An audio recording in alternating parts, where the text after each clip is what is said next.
രാഷ്ട്രീയക്കാർ ഭിന്നിച്ചാൽ നിങ്ങൾ ഭിന്നിക്കാൻ പാടില്ല, നിങ്ങൾ പണ്ഡിതന്മാരല്ലേ എന്ന് പറയും. പണ്ഡിതന്മാരും രാഷ്ട്രീയക്കാരുടെ സ്വഭാവത്തിലേക്ക് തരണ്ടായിരുന്ന പിന്നെന്താ സ്ഥിതി? അതുകൊണ്ട് സുഹൃത്തുക്കളെ, ഭിന്നതയുടെ കാരണങ്ങൾ പലതുണ്ട്. ആ കാരണങ്ങളെ നാം ശരിക്കും മനസ്സിലാക്കിയിട്ട് പ്രതിരോധിച്ചില്ലെങ്കിൽ നമ്മളൊക്കെ അതിൽ പെട്ടുപോകും. നമ്മൾ നമ്മുടെ ദീൻ സംരക്ഷിക്കാൻ ശ്രമിക്കണം. ഈ ഫിത്നകൾ നടക്കുന്ന കാലത്ത് നമ്മൾ എല്ലാവരും കൂടി നന്നാക്കാൻ ചിലപ്പോൾ ശ്രമിച്ചാൽ സാധിച്ചോളുന്നില്ല. നമ്മൾ രക്ഷപ്പെടാൻ എപ്പോഴും ശ്രമിക്കണം. നമ്മുടെ നാവിനെ നമ്മൾ സൂക്ഷിക്കണം. നമ്മുടെ നിലപാടുകൾ നമ്മൾ ക്ലിയർ ആക്കണം. നമ്മുടെ അഖീദ നമ്മൾ ശരിയാക്കണം. നമ്മുടെ മനസ്സിന് നമ്മൾ ശരിയാക്കണം. നമ്മൾ വിഷയങ്ങൾ പഠിക്കണം. നമ്മൾ ആരെയും മൂട്ടുകെട്ടാൻ പാടില്ല. ദീന് മൂട്ടുകെട്ടരുത്. പത്തന്റെ മൂട്ടുകെട്ട്, അപ്പന്റെ മൂട്ടുകെട്ട്, അങ്ങനെ മൂട്ടുകെട്ടാൻ നിൽക്കരുത്. നമ്മൾക്ക് സ്വതന്ത്രമായ ഖുർആന്റെ ഹദീസിന്റെ അടിസ്ഥാനത്തിൽ സലഫി പണ്ഡിതന്മാരിൽ നിന്നുള്ള ഒരു നിലപാട് നമുക്കുണ്ടായിരിക്കണം. അങ്ങനെയുള്ളൊരു നിലപാടുള്ള ഒരേ വിഭാഗം ഇന്ന് നമ്മൾ മാത്രമേ ഉള്ളൂ. മറ്റുള്ളവരൊക്കെ ഓരോ മദ്ഹബിന്റെ മൂട്ടുകെട്ടിയോലാണ്.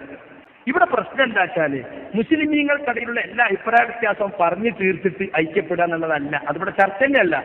ആദർശം ബലികഴിച്ചുകൊണ്ടുള്ള ഒരൈക്യത്തിനും നമ്മൾ തയ്യാറല്ല. മറിച്ച് ആദർശത്തിന്റെ വ്യതിരിക്തത നിലനിർത്തിക്കൊണ്ട് തന്നെ പൊതുവായ മുസ്ലിമീങ്ങളുടെ പ്രശ്നത്തിൽ നമ്മൾ പിന്തിരിഞ്ഞു നിൽക്കാതിരിക്കുക. ഇത് മാത്രമാണ് ഇത് നമ്മുടെ നിലപാട്. വഅതസിമു ബിഹബ്ലില്ലാഹി ജമീഅൻ വലാ തഫറഖു. അല്ലാഹുവിന്റെ പാശമാകുന്ന ഖുർആൻ നിങ്ങൾ മുറുകെ പിടിക്കുക, അതിൽ നിങ്ങൾ ഭിന്നിക്കരുത്. വലാ തകൂനു കല്ലദീന തഫറഖു വഖ്തലഫു മിൻ ബഅദി മാ ജാഅഹുൽ ബയ്യിനാത്ത്. വ്യക്തമായ തെളിവുകൾ വന്നു കിട്ടിയതിനു ശേഷം ഭിന്നിക്കുകയും കണ്ടം തുണ്ടമാവുകയും ചെയ്തതുപോലെ നിങ്ങൾ ആകരുത് എന്ന് കഴിഞ്ഞ സമുദായങ്ങളെ പറ്റി പറഞ്ഞിട്ടുണ്ട്. അത് നമുക്കും വരാൻ പാടില്ല. വ്യക്തമായ തെളിവ് കിട്ടിയ ചൊവ്വായ മാർഗം അത് നിങ്ങൾ പിൻപറ്റുക. വലാ തത്തബിഉ സുബുൽ, മറ്റു മാർഗങ്ങളെ നിങ്ങൾ പിൻപറ്റാതിരിക്കുക. ഫതഫറഖ ബികും അൻ സബീലിഹി, അങ്ങനെ നിങ്ങൾ മറ്റു മാർഗങ്ങൾ പിൻപറ്റിയാൽ ആ മാർഗങ്ങൾ നിങ്ങളെ ഈ യഥാർത്ഥ സിറാത്തുൽ മുസ്തഖീം വിട്ട് തെറ്റിച്ച് കളയുന്നതാണ്. ലാലിക്കും വസ്വാക്കും ബിഹി, അതാകുന്നു അള്ളാഹു നിങ്ങളോട് വസിയത്ത് ചെയ്യുന്നത്. ലഅല്ലക്കും തത്തഖൂൻ, നിങ്ങൾ സൂക്ഷ്മതയുള്ളവരായിരിക്കുവാൻ വേണ്ടി. അതുകൊണ്ട് സുഹൃത്തുക്കളെ, യഥാർത്ഥ സിറാത്തുൽ മുസ്തഖീം ഏതാണോ അത് മനസ്സിലാക്കി അതിൽ നാം ഉറച്ചു നിൽക്കുക.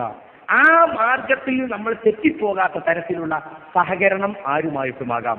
ആദർശത്തിൽ വിട്ടുവീഴ്ച ചെയ്തുകൊണ്ടോ ആദർശത്തിൽ വെള്ളം ചേർത്തുകൊണ്ടോ ഉള്ള യാതൊരു ഐക്യവും മുജാഹിദുകളുടെ ഒരു കാലത്തും അംഗീകരിച്ചിട്ടില്ല. യഥാർത്ഥ ഐക്യം ആദർശ ഐക്യമാണ്. വിശ്വാസത്തിലും കർമ്മത്തിലും ആചാരത്തിലും പെരുമാറ്റത്തിലും പ്രബോധന സ്വഭാവത്തിലുമൊക്കെ ഏകീഭാവമുള്ള ഒരു കൂട്ടായ്മക്ക് മാത്രമേ മനസ്സറിഞ്ഞ് ഐക്യപ്പെടാൻ സാധിക്കുകയുള്ളൂ എന്നത് ഒരു ലളിതമായ യാഥാർത്ഥ്യമാണ്. ഞാൻ എൻ്റെ വാക്കുകൾ അവസാനിപ്പിക്കുകയാണ്. ഒരുപാട് വിഷയങ്ങൾ ഇത്